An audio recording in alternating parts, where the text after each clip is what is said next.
सब्र कीजिए, सब्र का फल मीठा होता है। आप लोगों को तो उम्मीद ही नहीं थी। आप लोग तो ये कह रहे थे कि 400 पार आएगी, कोई तो उससे भी बढ़ के दलाली कर रहा था 420 आएगा, कोई कह रहा था 430 आएगा, कोई कह रहा था 401 आएगा। आया क्या? बाबा जी का ठुल्लू। देख लिए, जीत तो गई ना वो। देखिए, जो इन्होंने आप लोगों के द्वारा भ्रम की स्थिति पैदा की थी, उससे कुछ सीटें आ गई। अब वो जनता के सामने हकीकत आ गई है और जनता ने जो अपनी भावनाओं को प्रकट किया है, जो अपने उंगली का सही इस्तेमाल किया है, उसका ध्यान रखते हुए सभी पार्टी के सांसद देखते हैं कि कितने मंत्री हार गए चुनाव। क्यों हारे? क्योंकि उन्होंने काम नहीं किया, उनके नफरती बोल थे, उनके आचरण सही नहीं थे, बड़े बड़े मंत्री हार गए। तो निश्चित तौर पर रानी भी हार गई। वो तो चीनी का मिठास ही खत्म हो गया था, हवा में था चीनी। 13 रुपए किलो चीनी, हार गई। वो परशुराम जयंती के दिन वहाँ अमेठी में हम थे, वहाँ जुलूस नहीं निकालने दिया गया। कोई दूसरी पार्टी की सरकार होती तो ये लोग हाई तौबा मचाते। इन्होंने गंगा जल पर 18% जीएसटी लगाने की कोशिश की, इन्होंने बीफ कंपनियों से चंदा खाया, इन्होंने सटोरियों से चंदा खाया, इन्होंने शराब कारोबारियों से खाया, यहाँ तक कि जो वैक्सीन लैब में पास नहीं हुआ, उस वैक्सीन कंपनी से पैसा खाकर देश की आवाम को मौत के मुंह में ढकेल दिया। कोरोना जैसे आपदा को अवसर में बदल लिया। पीएम केयर फंड का घोटाला उजागर होने वाला है। स्मृति ईरानी की हार की वजह क्या हो सकती है? स्मृति ईरानी का अहंकार, स्मृति ईरानी का बरबोलापन, स्मृति ईरानी का जनता के प्रति जो अधिकार था, जो कर्तव्य था, वो पालन न करना स्मृति ईरानी का हार का सबसे बड़ा कारण। लेकिन कह रहे कि राहुल गांधी सीट छोड़कर भाग गए थे अमेठी। जब मामूली से हनुमान जब चुनाव हरा दिए तो राम को लड़ने की जरूरत क्या है? राहुल गांधी राम है क्या? सोच लो आप तो भगवान, क्या वो भगवान जगन्नाथ क्या मोदी जी के भक्त हैं? अरे बेशर्मो, सुन तो लो, भगवान जगन्नाथ क्या मोदी जी के भक्त हैं? भगवान राम को क्या मोदी जी लाए हैं? आप उस पर सवाल क्यों नहीं पूछे? आप भी तो उसकी भाषा बोल रहे हैं। निश्चित तौर पर देखिए, राम और कृष्ण, अरे सुन तो लो, राम और कृष्ण भारत की कन-कन में है। राम और कृष्ण श्रद्धा की चीज है। कोई अच्छाई जब होता है तो लोग हमारे आराध्यों की उपमा देते हैं, उपमा दिया जा रहा है। उनको राम बता करके कह रहे कि स्मृति ईरानी से नहीं। आप सुन लीजिए ना, रामचंद्र जी का संदेश आपको नहीं पता है ना? अयोध्या में राम मंदिर बना, उन्होंने जिस हिसाब से वोट के लिए राम मंदिर के उद्घाटन का अपमान किया, सनातन परंपरा का अपमान किया, भगवान राम ने अयोध्या और चित्रकूट से हराकर सख्त संदेश दिया, ये भाजपाइयों कान खोल कर सुन लो, हमारा व्यापार करना बंद करो, हमारे नाम पर वोट मांगना बंद करो, हमारा राजनीतिकरण बंद करो। औकात बता दी प्रभु श्री राम ने। हनुमान जी ने कर्नाटक में बताया, प्रभु श्री राम ने उत्तर प्रदेश में बताया। आपको सब दूध का दूध, पानी का पानी है। अब एक किशोरी लाल शर्मा को भी आप हनुमान बता रहे हैं। देखिए, हर वो जो सेवा भाव जानता है वो हनुमान है। एनडीए की मीटिंग चल रही थी, नीतीश कुमार और एन चंद्रबाबू नायडू ने सपोर्ट कर दिया है और कहा है कि 5:30 बजे राष्ट्रपति से मुलाकात चाहिए। देखिए, जो भी पार्टियां इंडिया गठबंधन को सपोर्ट नहीं करेगी, आगामी चुनाव में जनता मुंह में कालिख पोत देगी। ये नेताओं को भी पता है, सीधी सी बात है। पूरे देश का जनादेश, पूरे देश के, अरे हम नहीं दे रहे भाई, देश का युवा मचल रहा है। 2019, 20, 21 में एग्जाम हुए थे, प्रधानमंत्री जी ने एग्जाम के सरकार में हुआ, 45 साल का बेरोजगारी का रिकॉर्ड टूटा। उन छात्रों ने, नौजवानों ने, युवा बेरोजगारों ने कंप्यूटर बेस्ड टेस्ट दिए, पास किया था, मेडिकल पास किया था, फिजिकल पास किया था, उनको नियुक्ति पत्र नहीं दिया गया। रेलवे भर्तियों के साथ वही हुआ, बार बार पर्चा लीक हुआ। ये तमाम चीजें हैं। देश के युवा किसानों का एमएसपी लागू नहीं हुआ, देश के किसान, मणिपुर की घटना से और पहलवान बेटियों की अनदेखी ने देश की महिलाओं को झकझोर कर रख दिया।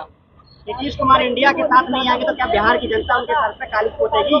निश्चित तौर पर जो भी पार्टियां अगर भाजपा की सरकार बनाने में सहयोग करेगी, जनता उसका मुंहतोड़ जवाब देगी। आप खुलकर नाम नहीं ले रहे नीतीश कुमार? ले, आप समझ नहीं रहे।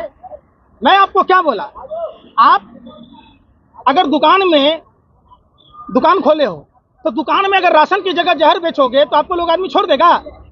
आपने राजनीतिक पार्टी बनाई है, जनता के अनुरूप अगर आप नहीं चलेंगे तो जनता बर्दाश्त करेगी। पूरे देश की जनता उद्वेलित है। मोदी सरकार का खात्मा तय है। आज उन्होंने इस्तीफा भी दे दिया है।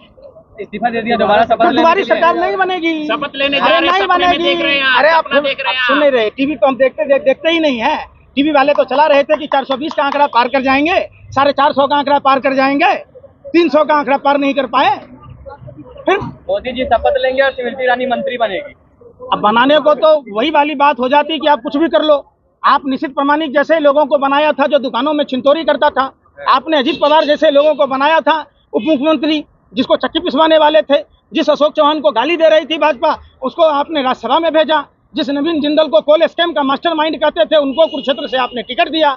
तो भाजपा को यह पता है कि भाजपा के कथनी और करनी में क्या फर्क है। जिसके हाथ में है भाजपा का झंडा, समझो वो भ्रष्टाचारी, बलात्कारी या तो गुंडा। तो राहुल गांधी जी शपथ लेंगे, इंडिया गठबंधन की सरकार बनेगी और तमाम वो दल जो अब तक भारतीय जनता पार्टी ने सीबीआई, ईडी, इनकम टैक्स का बेजा इस्तेमाल कर, डरा धमका कर पार्टियों में टूट फूट कराई थी, वो सब बदला लेंगे।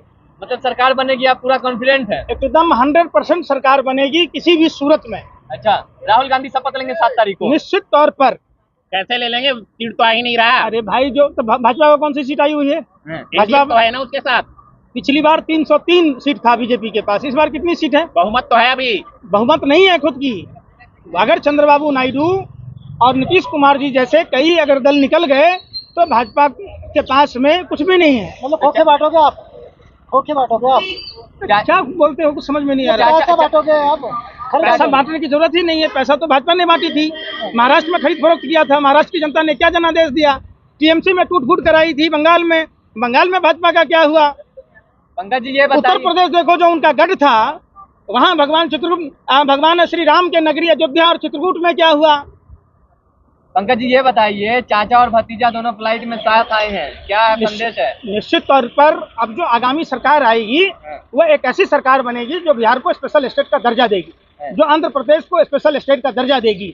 ऐसी सरकार केंद्र में बनेगी, ना कि वो सरकार ऐसी बनेगी जो सिर्फ सीबीआई, ईडी के डर से, इनकम टैक्स से डरा धमका कर, पार्टियों में टूट फूट कराकर, अपना वर्चस्व अहंकार में डूबकर जनता को निरादर करने वाली सरकार अब दोबारा नहीं आएगी, किसी भी सूरत में नहीं आएगी। कह रहे प्रधानमंत्री बनाएंगे तभी तो आएंगे नीतीश कुमार इधर। भाई, नीतीश कुमार जी की ये महत्वाकांक्षा प्रधानमंत्री बनने की है नहीं, और वो देश के निर्वाचित जो सांसद हैं वो तय करेंगे।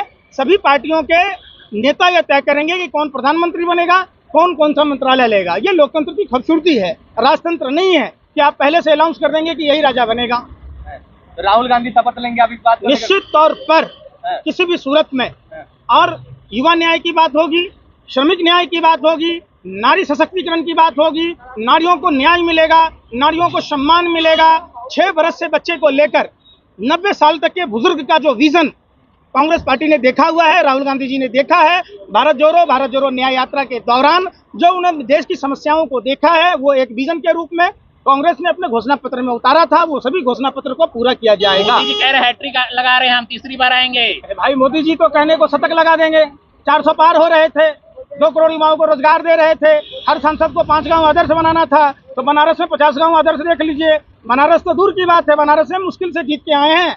अगर वो बेईमानी नहीं करते, वोटर लिस्टों से लोगों के नाम नहीं कटवाते और अपने खिलाफ प्रतिद्वंदियों के नामांकन रद्द नहीं कराते, और जो विरोधी जो उम्मीदवार थे वहां उनके खिलाफ उनके चुनाव चिन्ह पर स्टिकर न छपवाते, तो प्रधानमंत्री की जमानत जब्त हो जाती। बहुमत कैसे लाएंगे? बहुमत ये बताइए, जनता जानना चाहती कैसे लाएगी कांग्रेस बहुमत? देखिए, जनता ने जो जनादेश दिया है वो मोदी के खिलाफ दिया है, वो भाजपा के खिलाफ दिया है, वो बेरोजगारी के खिलाफ दिया है, वो महंगाई के खिलाफ दिया है, वो मणिपुर हिंसा के खिलाफ दिया है, वो मुसलमान बेटियों के सम्मान के लिए दिया है। तो सभी पार्टी के नेताओं को स्वविवेक से इन जनता के भावनाओं के अनुरूप इंडिया गठबंधन की सरकार बनानी होगी। कि नीतीश कुमार आ रहे हैं इधर इंडिया अलायंस में? निश्चित तौर पर आ रहे, नहीं आने का कोई मतलब नहीं है। और बिहार के साथ जो 17 साल की सरकार में जो भाजपा ने बिहार के साथ सौतेला व्यवहार किया, जो बिहार की बोली लगाई, बिहार को बदनाम किया, उसका हिसाब लेंगे। कैसे लाएंगे ये तो बताइए, नीतीश को कैसे लाएंगे? नीतीश कुमार जी अपना डीएनए टेस्ट करवाएंगे। बिहारी डीएनए है, वो इसका परिचय देंगे, इंडिया गठबंधन के साथ आएंगे। वो अपने सभी जुल्मों का, जो उनके ऊपर जुल्म हुए हैं, भाजपा के लोगों ने जो जुल्म किया है, जो उनकी बेइज्जती की है, इसका बदला नीतीश कुमार जी अब खुल कर लेंगे। नायडू को कैसे लाएंगे फिर? आप सब आएंगे अपने आप। नायडू की पार्टी में 5 सांसद थे, भाजपा के लोगों ने सीबीआई, ईडी भेजकर उनकी पार्टी को तोड़ दिया था। क्या नायडू जी उसका हिसाब बराबर नहीं करेंगे? आप बताओ। फिर अभी देख रहे अजीत पवार उठे हैं, एकनाथ शिंदे उठा हुआ है, जयंत चौधरी जी उठे हुए हैं, सब आ जाएंगे। क्यों टेंशन ले रहे हो? सब इधर आ रहे हैं, सब आ रहे हैं। अच्छा।